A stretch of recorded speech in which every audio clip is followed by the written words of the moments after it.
Hello students and welcome to the lecture 4 of Computer Science paper 2, that is Programming Technique and Introduction to C. In previous lecture first unit is completed. So in this lecture I am going to start unit 2, that is Programming Construction Tools. So let's start this. So only one topic I am taking in this lecture, that is problem analysis and program development. So let's start this. So now what is problem analysis and program development and process analysis? ये तीन topics हैं, problem analysis, program development and process analysis. इन तीनों के ऊपर questions आते हैं exam में और तीनों का ही आंसर जो है वो यही है जो यहाँ पर हम एक्सप्लेन करने वाले हैं. तो programming is a technique in which a programmer solve a given problem taking into consideration the input available. जब हम कंप्यूटर की बात करते हैं तो वहाँ पर तीन चीज़ें हमारे लिए इम्पॉर्टेंट होती है. पहला इनपुट, दूसरा प्रोसेसिंग और तीसरा आउटपुट. ये तीन ही के ऊपर पूरा जो कंप्यूटर है हमारा, कंप्यूटर की जो प्रोग्रामिंग या फिर कंप्यूटर का जो ये है वो बेस है इसका. कंप्यूटर का जो बेसिक डेफिनेशन होता है वहाँ पर भी इनपुट, प्रोसेस एंड आउटपुट, ये तीन चीज़ें वहाँ पर मेन होती हैं. तो programming is a technique in which a programmer solve a given problem taking into consideration. हमें पहले प्रॉब्लम को कंसिडर करना पड़ेगा, उसमें इनपुट क्या अवेलेबल है, हमें आउटपुट क्या चाहिए, किस फॉर्मेट में चाहिए और हम उसके ऊपर क्या प्रोसेसिंग कर सकते हैं, उसके ऊपर से हमारा रिजल्ट निकलता है. सो 3 basic stages in solving any programming problem. किसी भी प्रोग्रामिंग प्रॉब्लम को सॉल्व करने के लिए 3 चीज़ें इंपॉर्टेंट है. पहला इनपुट, दूसरा processing and third output. Computer have been evolve to ease the processing and nowadays computer process data at a very high speed. Computer को हमने किस लिए इवॉल्व किया था, किस लिए बनाया था? प्रोसेसिंग को फास्ट करने के लिए, ईज़ द प्रोसेसिंग, ईजी बनाने के लिए प्रोसेसिंग को. और अभी के दिनों में अभी जो कंप्यूटर्स हैं वो बहुत जल्दी फास्ट, वेरी फास्ट होते हैं और बहुत ज़्यादा स्पीड में आपको रिजल्ट निकाल कर देते हैं. But it is a machine and hence requires all the instructions to be executed. जैसा कि हमें पता है कि कंप्यूटर को हमने बनाया, ह्यूमंस ने बनाया है, तो वो एक मशीन है और मशीन को हमें क्या करना पड़ता है, इंस्ट्रक्ट करना पड़ता है. वो खुद से वर्क नहीं कर सकता. जैसे हम लोग हैं, हम लोग खुद से काम कर सकते हैं, वैसे मशीन वर्क नहीं कर सकता है. तो हमें उसको इंस्ट्रक्शन देना पड़ता है और ये जो इंस्ट्रक्शंस हम उसको देते हैं इसी को हम कहते हैं प्रोग्राम. तो set of instruction which a computer execute on the given data to get the required output is called a program. तो सेट ऑफ इंस्ट्रक्शन जो हम उसको देने वाले हैं, ये जो जिसकी वजह से हमें रिजल्ट मिलने वाला है उसी को हम कहते हैं प्रोग्राम.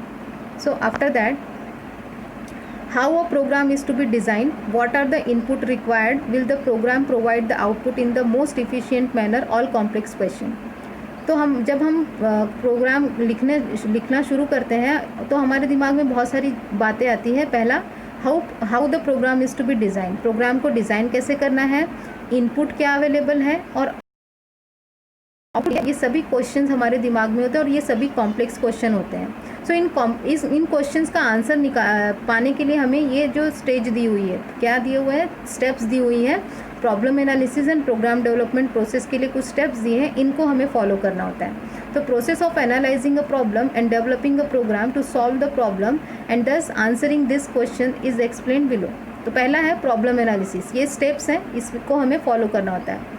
सो प्रॉब्लम एनालिसिस, प्रॉब्लम की डिटेल स्टडी करना. डिटेल स्टडी करने के बाद हमें प्रोग्राम को डिज़ाइन करना होगा. जो हम सेट ऑफ इंस्ट्रक्शंस की बात कर रहे हैं वो सेट ऑफ इंस्ट्रक्शंस लिखने होंगे. उसके बाद हमें अप्रोप्रिएट लैंग्वेज चूज़ करनी होगी, that is programme coding. And उसके बाद हमारे प्रोग्राम में जो हमने गलतियाँ की है, एरर्स निकाले हैं, एरर्स हैं, उसको निकालने के लिए हमें प्रोग्राम को डीबग करना होगा. उसके बाद फ्यूचर यूज़ के लिए हमें प्रॉब्लम का डॉक्यूमेंटेशन करना होगा ताकि हम फ्यूचर में अगर कभी फिर से कोई प्रॉब्लम आती है तो हम उस डॉक्यूमेंटेशन.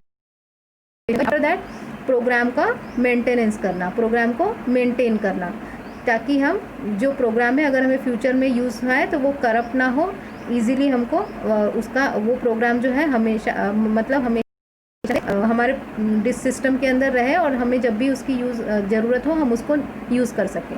आफ्टर दैट हम देखते हैं पहला जो क्वेश्चन है वो क्या है, प्रॉब्लम एनालिसिस. तो बिफोर कोई भी क्वेश्चन का सॉल्यूशन निकालने के पहले हमें देखना पड़ता है, डिटेल स्टडी करनी पड़ती है कि प्रॉब्लम है क्या. बिना प्रॉब्लम को समझे हम उसका सॉल्यूशन नहीं दे सकते या नहीं निकाल सकते. तो दैट इज़ प्रॉब्लम एनालिसिस. तो problem analysis and definition is very critical to arriving at an program. Problem का जो अगर हम हेडिंग पढ़ के प्रॉब्लम मैथमेटिक्स का प्रॉब्लम पढ़ के क्वेश्चन पढ़ के हम उसका आंसर नहीं निकाल सकते, हमको उसकी डिटेल स्टडी करनी पड़ेगी कि आंसर क्या चाहिए उसको, उसके बाद ही हम उसको डिटेल में आंसर निकाल सकते हैं। So problem analysis and definition is very critical to arriving at an program. हम किसी प्रोग्राम पर नहीं पहुंच सकते हैं सिर्फ प्रॉब्लम को देखकर। So it includes determining input, processing requirement, output and system constraint. क्या क्या चीज़ों का ध्यान रखना पड़ता है जब हम प्रॉब्लम एनालाइज करते हैं? पहला तो हमें इनपुट पे ध्यान देना होता है, दूसरा कि प्रोसेसिंग के लिए क्या क्या रिक्वायरमेंट चाहिए, और उसके बाद आउटपुट क्या चाहिए और किस फॉर्मेट में चाहिए, और उसके बाद सिस्टम कंस्ट्रेंट, हमारा जो सिस्टम है, सिस्टम कौन सा जिस भी इस पे हम वर्क कर रहे हैं कंप्यूटर पे, वो उस प्रॉब्लम को सॉल्व करने में सफिशिएंट है या नहीं है, उससे सॉल्व होगा या नहीं होगा। After that program design, the decision regarding how the problem is to be solve is an important stage. Problem को सॉल्व करने के लिए प्रॉब्लम को एनालिसिस करना बहुत ज़्यादा इंपॉर्टेंट होता है। तो first step is very important. उसके बाद आते हैं प्रोग्राम डिज़ाइन पे। अब हमने प्रॉब्लम एनालिसिस कर लिया, अब हमें क्या करना है? प्रोग्राम को डिज़ाइन करना है। सो देयर में be a number of solution, बहुत सारे सोल्यूशन हो सकते हैं एक ही प्रॉब्लम के। सॉल्विंग द सेम प्रॉब्लम, एक ही प्रॉब्लम को सॉल्व करने के लिए बहुत सारे सोल्यूशंस होते हैं, लेकिन हम उसमें से कौन सा सिलेक्ट करेंगे जो उसमें से बेस्ट होगा। So correct solution and the designing it requires more careful thought. हमें ये देखना है एक ही प्रॉब्लम के बहुत सारे सॉल्यूशंस हो सकते हैं, लेकिन उस सॉल्यूशन में से बेस्ट कौन सा है और उसको हम किस तरीके से इफ़ेक्टिवली डिज़ाइन कर सकते हैं। तो ये बहुत ज़्यादा सोचने की ज़रूरत होती है प्रोग्राम डिज़ाइन के लिए। अब प्रोग्राम डिज़ाइन भी हमने सोच लिया, that is in the form of algorithm और flow chart. After that third point है प्रोग्राम कोडिंग। अब हमने प्रॉब्लम एनालाइज कर लिया और प्रोग्राम को डिज़ाइन भी कर लिया, अब हम आते हैं प्रोग्राम की कोडिंग पर। तो जब हम प्रोग्राम की कोडिंग लिखेंगे तो उसके पहले हमें देखना होगा कि किस लैंग्वेज में हमको प्रोग्राम लिखना है। उसके पहले हमें ये देखना होगा कि हमें किस फॉर्मेट में आंसर चाहिए, आउटपुट जो है वो किस फॉर्मेट में चाहिए। इसीलिए हम प्रोग्राम की कोडिंग के ऊपर ध्यान देंगे कि किस लैंग्वेज में हमें कोड करना है। The coding stage is relatively straightforward and easy if the above proprietary work has been done well। अगर हमने ऊपर के दो स्टेप्स थी, प्रॉब्लम एनालिसिस और प्रोग्राम डिज़ाइन, अगर हमने ये बहुत अच्छे से किया तो हमें प्रोग्राम कोडिंग के अंदर कोई प्रॉब्लम नहीं होगी। So it become simply the mechanical translation of the solution for a given problem. अभी जो हमने प्रोग्राम डिज़ाइन लिखा था ये किस में लिखा था? एल्गोरिदम लिखा था, मतलब स्टेप बाय स्टेप इंस्ट्रक्शंस लिखी थी इन ओन लैंग्वेज। हम अपनी लैंग्वेज में उस प्रॉब्लम का सॉल्यूशन लिखे थे। तो उसको हमें मैकेनिकल ट्रांसलेशन करना है। मैकेनिकल ट्रांसलेशन मतलब कौन सी लैंग्वेज में? सी लैंग्वेज में, C++ लैंग्वेज में। तो ये मैकेनिकल ट्रांसलेशन होगा। And into grammatical correct statement is a particular language. अब ग्रामेटिकल करेक्ट स्टेटमेंट का मतलब क्या है? यहाँ पर सिंटैक्स बराबर है या नहीं है। A suitable programming language is selected in order to solve a particular problem depending on the nature and feature provided by the language। जब भी हम कोई लैंग्वेज सिलेक्ट करते हैं तो उसके पहले हम उसके नेचर कि उसका नेचर क्या है, वो उसका एनवायरनमेंट क्या है, वो कैसा GUI है या फिर नॉर्मल कोडिंग वाला है, वो हमें देखना होता है। और उसके फीचर्स क्या क्या प्रोवाइड होते हैं और हमारा आउटपुट हमें किस फॉर्मेट में चाहिए, उसके ऊपर हम एक प्रोग्रामिंग लैंग्वेज को सिलेक्ट करते हैं। After that program debugging. अब हमने प्रॉब्लम एनालिसिस कर लिया, प्रोग्राम डिज़ाइन कर लिया, प्रोग्राम कोडिंग भी। अब कोडिंग के बाद आता है प्रोग्राम डिबगिंग, क्योंकि हमारे प्रोग्राम में एरर्स हैं तो उस एरर्स को फाइंड करने के लिए हमको प्रोग्राम को डिबग करना होता है। डिबगिंग मतलब एरर फाइंड आउट करना। The next important part is the detection and correction of errors. So detect करना और करेक्ट करना, ये दो काम होते हैं प्रोग्राम डिबगिंग में। There are various testing software that helps in the detecting errors और finding some omissions on the part of the problem analysis और in the design part of the problem. तो बहुत सारे सॉफ्टवेयर्स प्रेजेंट हैं जो कि हम हमारे प्रॉब्लम को टेस्ट कर सकते हैं या हम प्रोग्राम को टेस्ट कर सकते हैं कि उसमें कौन से एरर्स हैं और अगर कुछ प्रॉब्लम है तो उसको हम कैसे करेक्ट कर सकते हैं। तो उसके लिए बहुत सारे सॉफ्टवेयर, टेस्टिंग सॉफ्टवेयर्स जो है वो अवेलेबल है, तो हम इजीली डिबग कर सकते हैं हमारे प्रोग्राम को। नेक्स्ट है प्रॉब्लम और प्रोग्राम डॉक्यूमेंटेशन।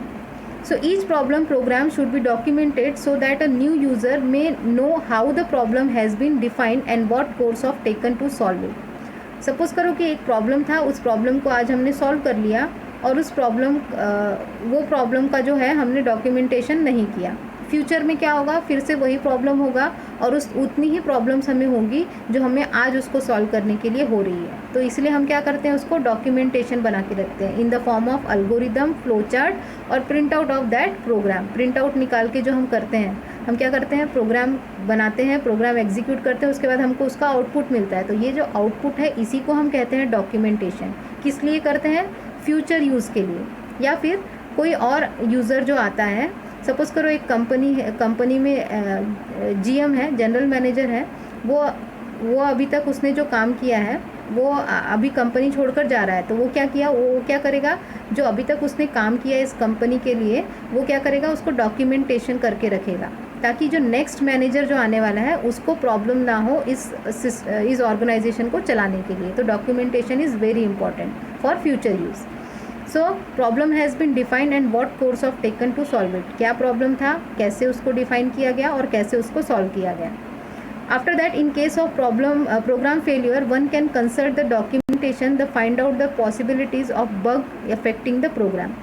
कभी कभी क्या होता है, एक टाइम पर हमने प्रोग्राम लिखा, वो करेक्ट हो जाता है, लेकिन कभी फिर बाद में नेक्स्ट डे जब हम जाते हैं उसको ओपन करते हैं तो क्या होता है, उसमें एरर आता है। जब एरर आता है तो हमें उसको क्या करना पड़ता है, हम डॉक्यूमेंटेशन को निकाल कर देखते हैं कि क्या गलती हो गई और कहाँ पर एरर आ रहा है और किस वजह से एरर आ रहा है। तो हम उसको इफ़िशिएंटली सॉल्व कर सकते हैं अगर हमारे पास डॉक्यूमेंटेशन है तो documentation usually consist of noting down algorithms, flow charts and detailed program coding with its purpose. तो मैंने अभी बोला in the form of algorithm. Documentation किस फॉर्म में होता है, एल्गोरिदम्स के, फ्लो चार्ट्स के और उस प्रोग्राम के प्रिंट आउट या फिर कोडिंग के। नेक्स्ट है program maintenance. As time passes program may have to be reflect changes in the problem. Time के साथ हर चीज़ में बदलाव आता है तो हमें क्या करना पड़ता है, उसके अंदर न्यू चेंजेस लाने पड़ते हैं, नए फीचर्स उसमें ऐड करने पड़ते हैं या फिर नए चेंजेस उसके अंदर करने। So there is usually a separate category of programmer who are interested with this task. तो हमारे पास प्रोग्रामर्स की बहुत कैटेगरी होती है। वो कुछ प्रोग्रामर्स का काम क्या होता है, उन प्रोग्राम को मेंटेन करके रखना। मतलब क्या होता है कि प्रोग्राम डे बाय डे के हिसाब से चेंज करना होता है, समय के हिसाब से हमें उसमें कुछ ना कुछ चेंजेस करने होते हैं। तो एक प्रोग्रामर्स की जो टीम है वो इसी टास्क में इंटरेस्टेड होती है और वो उनका काम होता है प्रोग्राम को मेंटेन करना। After that, so in this topic only there are 6 stages. तो वो 6 स्टेजेस हमको देखनी पड़ती है, कौन कौन सी, problem analysis, program design, program coding, program debugging, program documentation and program maintenance. In next lecture we will see PDLC. What is PDLC? Program Development Life Cycle. So till then, thank you.